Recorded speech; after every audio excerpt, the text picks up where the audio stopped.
black gold, black, black, black gold, Planet Earth is being controlled by black gold, no peace in the Middle East because of black gold, that's the soul of Nina Simone. That's black gold, it's time for all my people to shine like black gold. on the same streets with crack sold. The only goal is to be God of the sports world, the right thorough rap scrolls, a place where it's natural to not be in tune and be a victim of the poison consumed in many fashioned shapes. When no one escapes the reality of the paper chase, either stressed or strung out, struggling for daily grace. You hear the saints chanting prophetic tones, see the deaf, dumb, and blind, strolling through the matrix, trapped in a zone, looking for the closest way home from a far, far land where there exists hidden agendas and wicked plans to destroy the original man and all his worth and rule the world with this Black gold. beneath the earth. See, many men, women, and children must die first. I ask the question why first in a time where there's no room to be diverse. As economic chaos surrounds us, the system just hounds us for giving insight to a people that's boundless.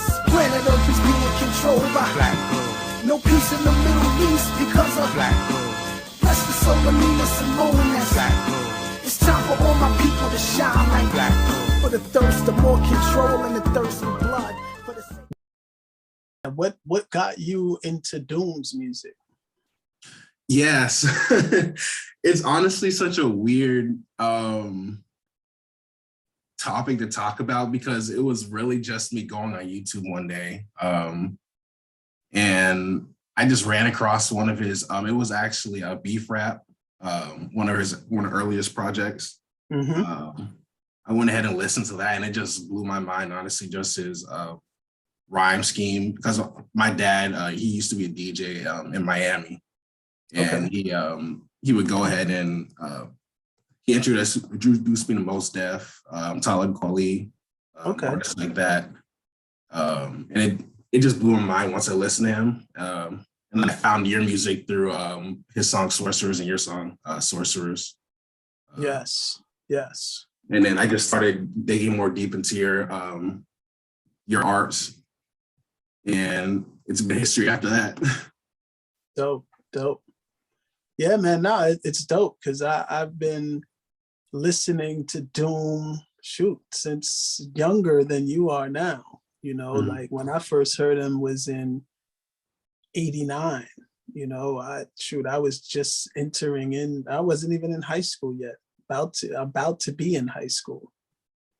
You know, but it was a scenario of same thing. I heard the rhyme schemes and how he was able to deliver, and just it was something that resonated and it just kept my attention, you know.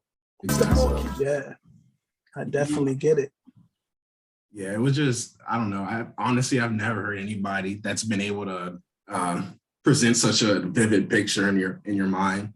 And it wasn't just him talking about real life. It was giving more of a story and his own spin to it. That really opened my eyes to it. Exactly. Yeah, no, he has a very unique way of storytelling that's the brilliance, and it's really his pretty high level technique of and use of words and vocabulary and how he puts these words together that normally you're not even expecting to fit or work. You know? Exactly. Yeah. So I'm gonna go ahead and start out with the first question I had for you. So with your song Black Gold, I'm a big fan of it. Just the subliminal messages in it, and such a great piece of art that me and my family have enjoyed for honestly, like probably since I was a little kid. Wow. And I didn't even notice it until I visited and got into your work, that it was something that I was listening to even when I was a little kid. And my dad actually introduced me to your work as well. So obviously in your song Black Gold, I just want to get some of what was your inspiration for it? I heard you talk obviously about the oil industry and obviously at the time. Yeah, at the time for sure, but it was you know, similar to a lot of my approach is, you know, conversing about the time, but also conversing about the time that led up to that time that may reflect on the same thing in a different way. So perfect example, you got the oil crisis down pat, but Nina Simone is Black Gold in multiple ways. She has an album called Black Gold, but she also is Black Gold in the sense of like, she's done so much for us culturally as artists, as, you know, expressionists, to really understand. Like one of her famous quotes was, you know, music should tell the story of the times. You shouldn't be making music if you're not really storytelling about what's happening. So people, you know, generations later could digest this and kind of, like you said, see these vivid pictures or images of what it was like. You know, it goes back to ancestral griots and storytellers talking about, you know, the present or the current in their day to teach people who weren't even born yet, you know, if that makes sense. Gotcha.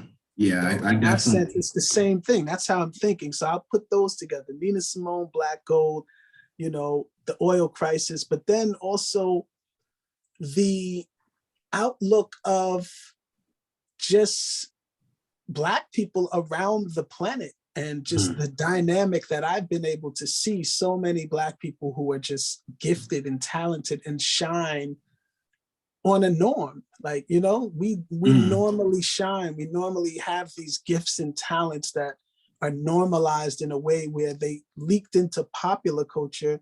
And now everyone thinks they could easily do some of these things, but it's never, you know, it's never this dynamic level of, oh yeah, there's a whole host of, you know, peeps that are mocking or doing these dynamics, but it's also driving the car as it relates to popular culture and trends around the world. Like things that Black folks do across many genres, industries, etc., become phenomenons, you know, and Yeah. that's kind of what it is too. It's an anthem to that, Black Gold. All my people shine like Black Gold, you know? Excuse me. But yeah, that was definitely a big part of it. The anthem, the reverence, the recognition of understanding that, yeah, we're a special breed, we're a special kind. And not just creative people and artists, but just our people, period. You know, we have to understand that, no, our history didn't begin just right here in the United States 400 or 500 years ago. We have history that supersedes that links and connects to greatness. Nothing more, nothing less, you know, and it's important to know and be connected to that. So it's pushing that mindset as well. Go find more. If you're tuned into this and this conversation caught you, please go find more.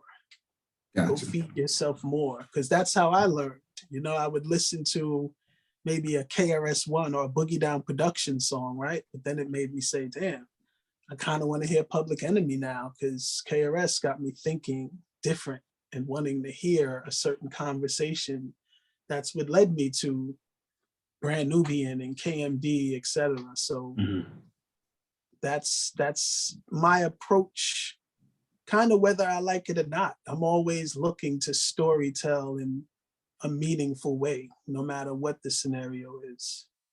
Gotcha. And I think it's such an interesting, just being obviously in the South, and obviously, well, not obviously, but from my personal experiences, I've dealt with racism and I guess other different types of oppression through, I guess, just the overarching white population, not saying everybody, obviously, but yeah, absolutely.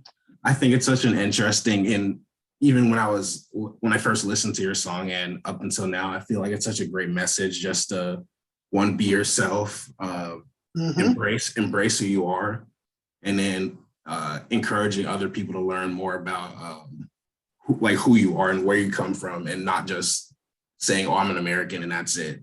Learning your African heritage and learning about what your people went through and what, like how they were more advanced than most people were at the time when colonialism happened in America and stuff like that. I think it's such an Yeah, interesting yeah. way of presenting it. No doubt. And I mean, the real controversy too is, our African heritage, but our indigenous heritage right here in America, period. You know, Exactly. like real talk, our indigenous heritage right here on these lands that we standing on right now, you know, and that's the real controversy, because they always want to make it seem like that wasn't us. And yes, it's us. Yeah. We them tribes, you know, like for real. We them tribes. And, you know, the reality also is, I love that you shared that story, because that's the intention. The intention is to storytell in a way that I can't tell you everything in one song with 2 verses, but I can inspire you to seek more, you know? And it's really about understanding too what I'm saying on a whole. My goal is to make it so that you get something each time you go back and revisit. So maybe you got the oil thing at first, and you know, you heard Nina Simone. Oh, who's Nina Simone? And then you check out who that is and you find out.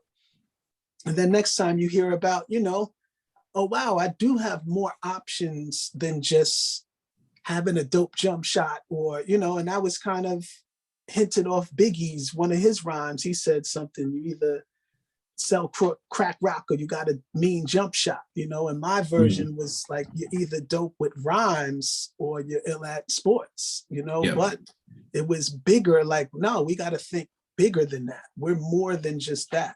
That's just a small portion of who we are and what we represent. And I think that's proven itself more and more as the world evolves right before our eyes. So that's, you know, that's really the full scope of the inspiration behind that piece. And I'll lastly say, there was an article I read that was articulating the oil crisis in such, I guess, such a transparent way. It basically talked about how, well, first it was a family on a lawn. There was an image of a family sitting on their lawn, and they had a lot of different things from their house on their lawn. And it was basically saying everything that's sitting out on this lawn needs oil to be manufactured. And then was speaking about, you know, gasoline and things that we know that are, you know, pretty evident, but then dropped America alone as a country has an 80 million? Yeah, 80 million gallon a day oil budget. Wow. Yes. Wow. So we're consuming 80 million gallons of oil daily. And this was at that moment in time. And this was, shoot, I wrote that song maybe 2003. Yeah. It's a wild to think about. I didn't even realize that we were even just thinking about America and other countries as well, that it was such a, that we're consuming that much and not really leaving any exactly for anybody else, especially the people that it's coming from. Exactly. And it makes you think, like, you know, and then even as we're fast forwarding today, it's showing us the need for certain technological advancements as it relates to, you know, electric vehicles, et cetera. It's like, it's clear that no, if we don't advance in certain factors of society, there's a cap to it. There's a dead end, you know, and I think that's a part of it too. But yeah, I take on that very serious, the storytelling part, and just really intentionally telling these stories to inspire the listener. And speaking of the listener, who do you think who did you want the intended listener to be? Did you want it to be everybody, just Black people in general, or? Oh no, definitely everybody. Because I feel that I'm speaking for my people in community who don't necessarily use their voice to share and express in this way. You know, so it's more of the people who know and are already connected to this. Yeah, I want them to enjoy as well in a celebratory manner, but it's really to spark. So I want this to mostly land on the people who need it, the people who don't know, the people who aren't informed.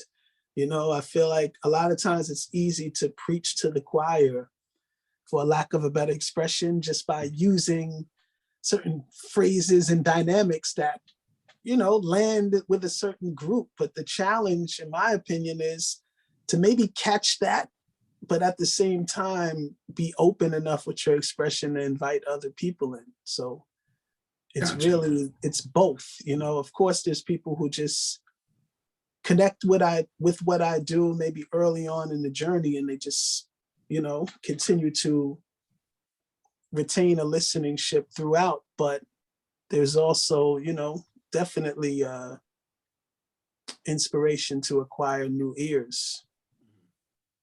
Yeah. And I feel like it's just a piggyback off what you said. It's such an interesting, I guess, way. When I first was introduced to the song through YouTube, I guess just looking through the comments of, I don't know if you do, obviously, but looking through the comments and just seeing how much people are inspired and how their eyes are opened up from your songs and from your literature and from different artists such as you, just giving them the ability to, one, see from a different perspective, but also understand that perspective encourages you to look further into like your what you said about the oil industry and just like culture in general.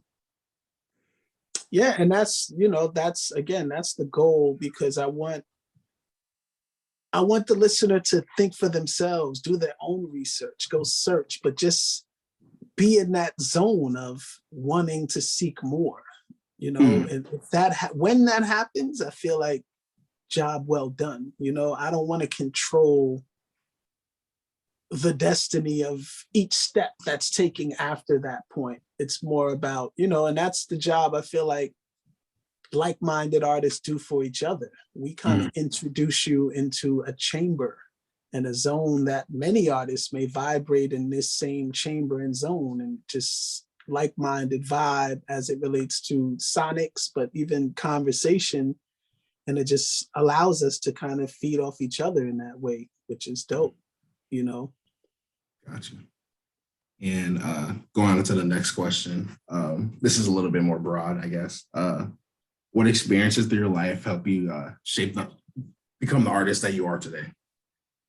I feel like quite a few different things. Definitely traveling, getting to see, about 20 countries. Wow. Total, you know? So I feel like doing that changes a lot, you know, like it just changes how you see the world. It changes your bias in a lot of things. Like it makes you say, yeah, there's beautiful places here, but there's amazing places everywhere, you know, like for real. But it also gives you a lens of understanding, like, oh, no, you don't understand elementary school, middle school, high school, college, graduate school. I don't care. You don't understand. Hip hop literally runs the planet first, culturally. And if you're not tapped into that and you're trying to zone in with Generation Z, that's where you'll never get past. You have to understand how huge and connected and powerful hip hop and youth culture is, you know? And I think that lens is where I'm at now, but what got me there and what shaped it was seeing things early. I remember being in 5th grade and a friend of mine, a classmate that I would go to his house, play video games, even spent the night a couple times, you know, parents cooking pancakes, just cool shit. And one day his parents came to show and tell. And what I didn't know is they had an R&B singing group. And, you know, they would travel to Japan, they would travel to London. Wow. They would travel to Paris and just had all these international connections and things going on magazine covers and from different countries, etc. Had vinyl records, you know, with their faces on the cover, blah, blah, blah. And I'm seeing this, but in my mind, I'm like, wow, but y'all just made pancakes last weekend. And, you know, I was over there playing video. So this is a thing. You can just be regular and still do, so that shared a lot of perspective as it related to, it doesn't always look like what you think it looks like being a creative in this way or making music or being an artist. It doesn't necessarily all look like famous glam and glitz on television.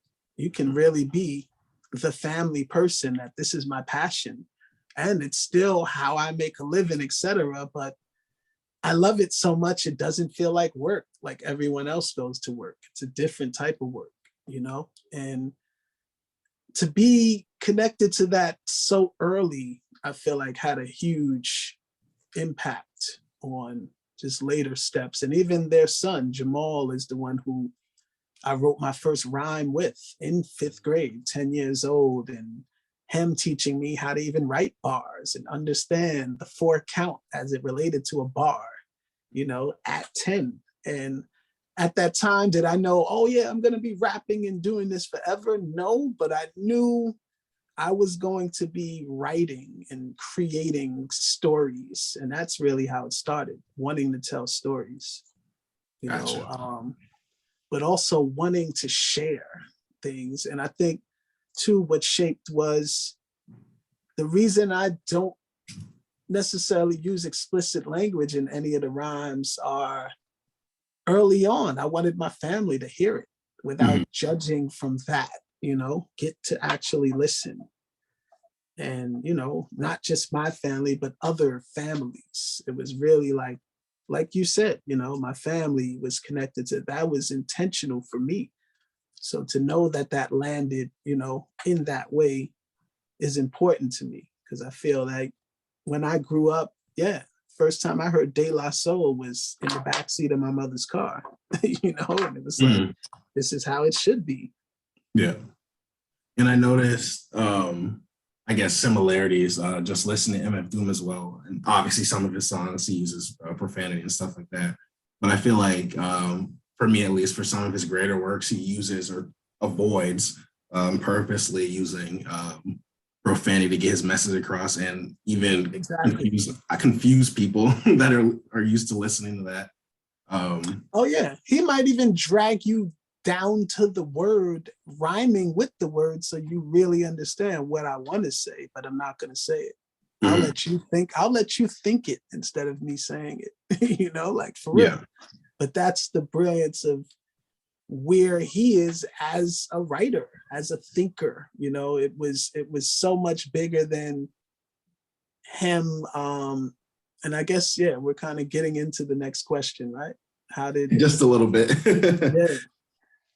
But Doom changed my outlook on life and my career in many ways, but the biggest way has been to not to separate the things that I am from the music. It's lifestyle more than it's music. So it's like, you're connected to it in this way that's seamless. So speak the lifestyle, tell stories from the lifestyle, meaning what you've experienced, but what you learned, what you've taken in, lessons, times when you fell on your face and you figured out that didn't work. How do you tell that in this brilliant way that resonates with people? How do you storytell that's putting the people first, making people feel like, oh snap, he's literally rapping to me. So things like that was very intentional with him. And then, just things relating to wanting to use the most interesting words on purpose, wanting to rhyme words that sound quirky or funny and interesting that no one did before, and literally sought out those words and that type of technique and strategy with the approach. Or, I'm gonna do the food album. How many times I'm working on the food album. But did I realize that no, literally it's the food album, like every fucking reference about this record is referring to food, like I'm storytelling with food and ingredients through this whole joint. Like it's like, wow. But that's how deep it was. with the creative side. And there's literally a method to the madness. There's nothing that's just thrown together or happenstance. It's like, no, it's designed. Mhm. Yeah. And I feel like just from me listening to your guys' work, it's such a great collaboration, just because I feel like you both think the same, and also it's refreshing to also have differences in the ways you guys present your work, and it kind of feels like a back and forth, and it's a great feel like representation of just rapping in general and literature. Yeah, appreciate that. And yeah, I feel too like just the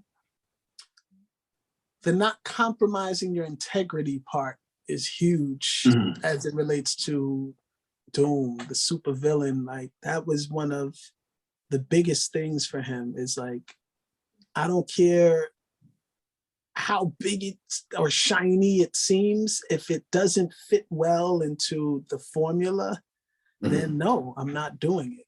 Yeah. I feel like he's indirectly taught a lot of us who were connected and close and working with him at any stage, like, yo, I don't care. Like, protect your energy, protect your integrity. And sometimes you got to walk away, and just people might be disappointed, but you'll appreciate it later. Yeah. And yeah, be who you are, be authentic, be who you are.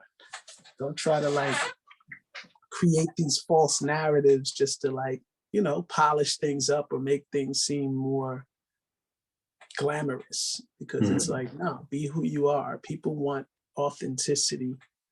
And that's what Doom represented through and through. And his thing, a lot of people don't know this, but the mask from him was the complete opposite of image. The mask represented, don't worry about what I look like, rock with the music. What do you think about the music? Forget what my face looked like, So it was literally like the anti-image conceptually, but it became, the biggest image in the game. Like, what I'm saying?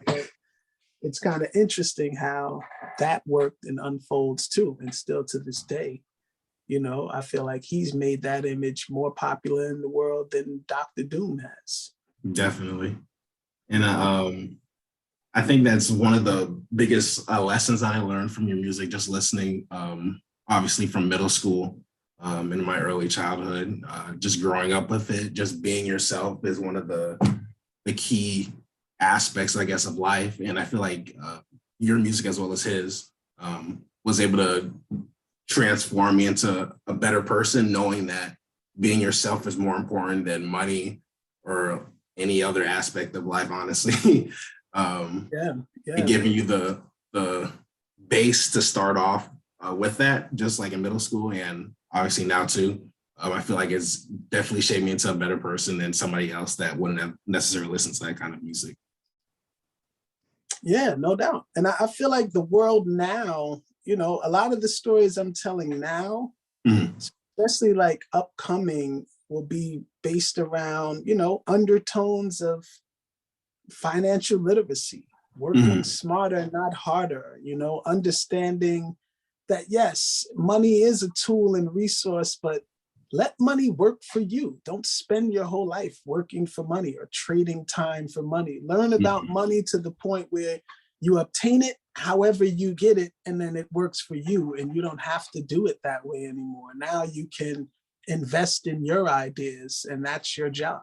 You know what I'm saying? Like, exactly. These are attainable things, and these are lessons that I had to experience and live through to understand for myself, for real. Like, it's like really letting people know,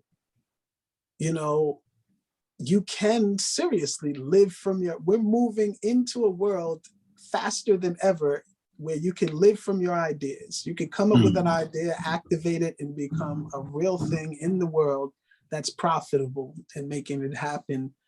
But we weren't taught necessarily to invest in ourselves. We were taught, get a job, pay the bills, and whatever excess, just, recreation, Yeah. And it's just like, why are you wrecking creation instead of creating and innovating. You know what I'm saying? So it's like, I'd rather.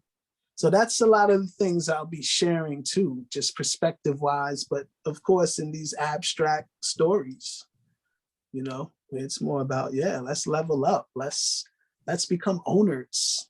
Let's not just be passive users of technology. We're masters at it. Let's create our own platforms. And, you know, we're watching like these platforms that we make cool have billion-dollar evaluations, and we're the reason. Like, we bring the swag and the sauce to all of these platforms. You name it. IG, Twitter, Facebook, Snap, you know, for real. It's us. It's us bringing the sauce to these things, TikTok, etc. You know what I'm saying? So it's, we got to smarten up in that segment and realize, we need some representation in this tech space, you know?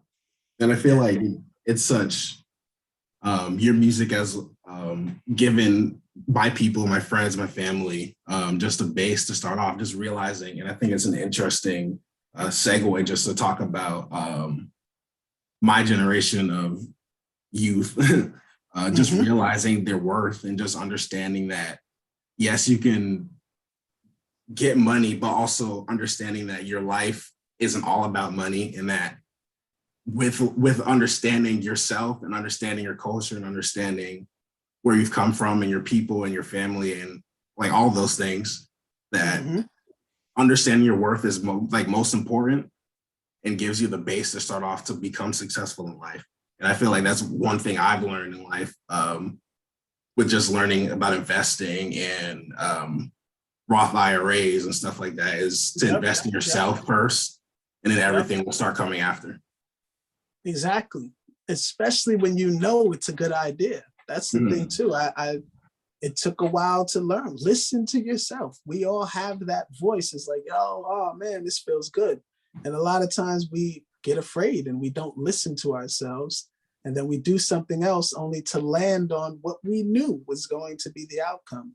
And it's like, you gotta listen to yourself, you know, for real. You gotta listen to yourself. Trust that intuition, but more so learn from your failures and mistakes. You know, and so I feel these are all just undertones and just mindset things that, you know, I've learned, being around Doom, but just being and growing within the business of music and traveling and learning and being an independent, you know, being an entrepreneur in this space. It teaches you how to navigate. And you can't just necessarily know about one or two things. You got to know how the ecosystem flows. Exactly. You know? And I appreciate just the time that you're able to take away from your day, because I know you're probably very busy. Just give me the opportunity to interview you and just let my class learn about your skills, your knowledge, and your life, as well as the experience that you had, and giving them hope that there's light in the world through all this darkness that we've been facing the past couple of any time, honestly. But I greatly appreciate your time, and thank you for this interview. And let the stories unfold to be told to all of those to come. Darkness dwells on the other side of the sun. Just do the knowledge to how this land is run. You see where I'm coming from. Gas prices skyrocket for the rich man's profit, while the poor man awaits the return of the prophet. But it's much more than gasoline. Black gold. Existed so many material things. Rap sold and the media continues to sing propaganda to a people who can't think outside of the ring. For example, directly speaking, I don't support no war, but when I buy gas for my car, I'm supporting the war. When I turn on the stove and cook food, I'm supporting the war. Basically everything I do, I'm supporting the war with Black gold. Your planet Earth is being controlled by Black gold. no peace in the Middle East because of Black gold. Bless the soul of Nina Simone. Black gold. It's time for all my people to shine like Black gold. Planet Earth is being controlled by Black gold. no peace in the Middle East because of Black gold. Bless the soul of Nina Simone. Black gold. It's time for all my people to shine like Black gold. Once that oil starts flowing and money coming, it's going to be lots of money. It's the second largest reserve of oil in the world. There's no question about how much money is there. If it wasn't for the oil, nobody would be there. Nobody would worry about it. And it's gonna get better. Start building relationships, because it's gonna get much better as the oil flows and their budget increase. And the good news is, whatever it costs, the government will pay you.